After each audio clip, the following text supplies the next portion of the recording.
तो अब हम बातचीत करेंगे वरिष्ठ शिक्षाविद और heritage expert doctor Mukesh angle से और जानेंगे ये जो वेंकट भवन की ऐतिहासिक सुरंग है इसके बारे में। सर, आप बहुत समय से इसको देख रहे हैं, तो एज अ जो टूरिज्म प्रोडक्ट है इसको आप कैसे देखते हैं रीवा में इस सुरंग को? बिल्कुल सही। देखिए, सबसे प्रमुख बात यह है कि जो विंध्य क्षेत्र है वो टूरिज्म पॉइंट ऑफ व्यू से, एंशियंट पॉइंट ऑफ व्यू से देश का सर्वश्रेष्ठ स्थल है। कारण टूरिज्म क्या होता है? जहाँ पे पर्यटकों के लिए कोई आकर्षण का केंद्र हो, जहाँ घूमने आ सकें। रीवा वो क्षेत्र है जहाँ पर नेचर ने 8 वाटरफॉल दिए हैं। ऐसा देश का कोई जिला नहीं है जहाँ पे 8 वाटरफॉल हो। दूसरा, नेचर ने यहाँ पे मनुष्य की उत्पत्ति का केंद्र बनाया है, जो हम रॉक पेंटिंग्स के रूप में देखते हैं।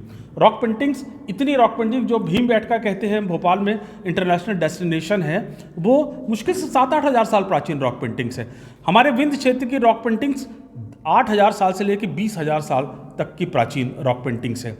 तीसरी चीज़, जैसे आप बात कर रहे हैं कि हमारी हेरिटेज श्रृंखला की बिल्डिंग्स कौन कौन सी हैं, तो उसमें ये मध्य प्रदेश का इतना स्थापत्य कला का इससे बेहतर आर्किटेक्ट शायद ही कहीं मिल पाए, जो इसको आज से लगभग 118 साल पहले उस दृष्टिकोण से बनाया गया था जब लोग कहते थे यार हम जमीन पर रहते हैं, ऊपर आकाश है यानी स्वर्ग है और नीचे पाताल है।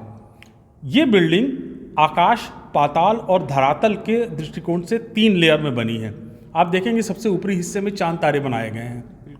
सरफेस लेवल पे सारी मूर्तियां रखी गई हैं पेडेस्टल पे, और ये अंडरग्राउंड न केवल सुरंग है ये, और वो भी मध्य प्रदेश में जितनी भी सुरंगें बनी होंगी किलों में, ऐसे पुराने इलाकेदारों की कोठी में, उसमें से रीवा का ये सुरंग जो है वो आज भी सुरक्षित है, आप देख भी सकते हैं। अब रहा सवाल इसको हम पर्यटन कैसे, बिल्कुल पर्यटन केंद्र की एक मतलब कैसे हम इसको बनाए। हाँ, दुर्भाग्यपूर्ण ये रहा है कि यहाँ पर देश के अन्य जगहों की तुलना में ट्रेन बहुत लेट आई। 1984 के बाद यहाँ पे ट्रेन आई। एयर स्ट्रिप और एयरड्रम अब जाके ढंग से बन पाया है कि विश्व के पर्यटक यहाँ आ सकें। तो इसलिए, और तीसरी सबसे प्रमुख बात ये रही है कि हम रीवा के अच्छी चीज़ों की, अच्छे पुरातात्विक, पौराणिक और एंशियंट पॉइंट ऑफ व्यू से जो भी यहाँ की हमारी विरासत है उसकी हम ग्लोबल ब्रांडिंग कर पाने में असफल रहे हैं।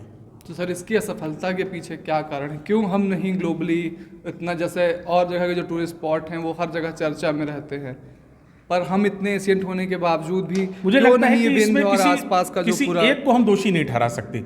ये जनमानस की एक विचारधारा जो चलती है कि हम अपनी जगह की जाके बाहर प्रचार प्रसार कर सकें, हम अपनी जगह की गुणवत्ता को बेहतर बना सकें।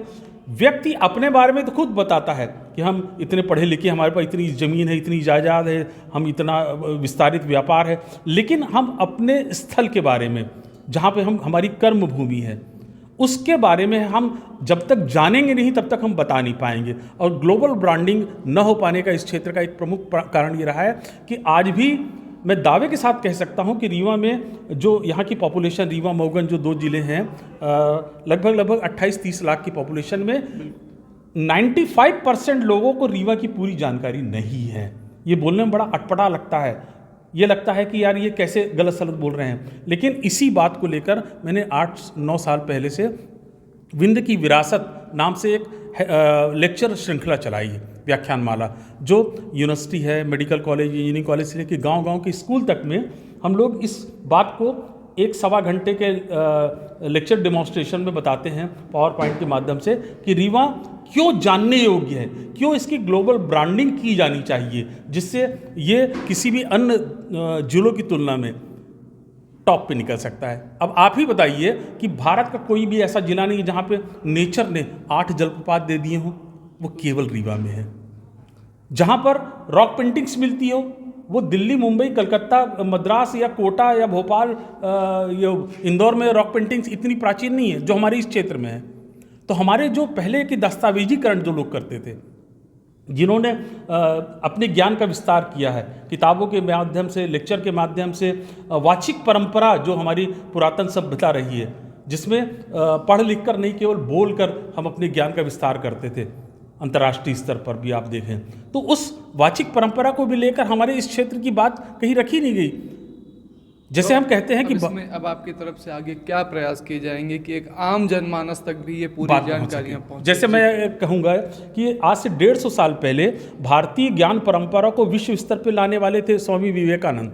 जब शिकागो गए तब विश्व को मालूम पड़ा कि यार ये भारत का ये एक बंदा जो विश्व के सारे लोगों को भाइयों और बहनों करके संबोधित कर रहा है और कितना ज्ञानवान है। अगर विवेकानंद विदेश न जाते, शिकागो का वो भाषण न देते, तो शायद हमारी भारतीय बौद्धिकता को विश्व स्तर पर स्वीकार न किया जाता। तो इसी प्रकार यहाँ के जो ज्ञानी लोग हैं, जो यहाँ से बाहर पढ़ने लिखने जा रहे हैं, युवा लोग हैं, जो इंजीनियर हैं, डॉक्टर्स हैं, जो दार्शनिक हैं, बुद्धिजीवी हैं, जो वक्ता हैं, वो यहाँ की चीज़ों को ग्रहण करें और बाहर जाकर इस क्षेत्र का जब तक ज़्यादा से ज़्यादा प्रचार प्रसार नहीं करेंगे तो बाहर के लोगों को कैसे मालूम पड़ेगा। जो अपने आप को यहाँ के बड़े बड़े पत्रकार बताते हैं, अपने आप मूर्धन्य पत्रकार बताते हैं, कभी उन्होंने कोई आर्टिकल इस क्षेत्र के बारे में उठाया हो तो आज तक बता दीजिए, नहीं लिखा है। अपने आप को मूर्धन्य पत्रकार कहना और उस पर काम करना दोनों बिल्कुल डिफरेंट चीज़ होती है। इसलिए यहाँ की बातों को आप पॉलिटिकली तो खूब लिखते हो, आप अन्य चीज़ों को खूब लिखते हो, पार्टीबाजी जातिगत गणना के आधार पर खूब लिखते हो, लेकिन यहाँ के पर्यटन को, यहाँ के पुरातत्व को, यहाँ की एंशियंट पॉइंट ऑफ व्यू से यहाँ की बायोडाइवर्सिटी को लिखने वाले लोग उंगली पे भी नहीं मिलेंगे आपको। तो अब सवाल यह है कि हमको अगर इस क्षेत्र की ग्लोबल ब्रांडिंग करनी है तो हमको लिख कर, बोल कर, और आप जैसे बौद्धिक लोग जो टीवी चैनल्स के माध्यम से अपनी बात को आगे बढ़ा सकते हैं, आप लोग धन्य हैं कि आप इन बातों को उठा रहे हैं। और आज विश्व धरोहर दिवस है और आज ये सबसे अच्छा अवसर है कि हम पुरानी गलतियों को भूलकर हम नए सिरे से विंध्य की ऐसी बातों को जब तक हम विश्व पटल पर लाने में कामयाब रहेंगे तभी विश्व के लोग जानेंगे और ये एक पर्यटन का हब बन पाएगा।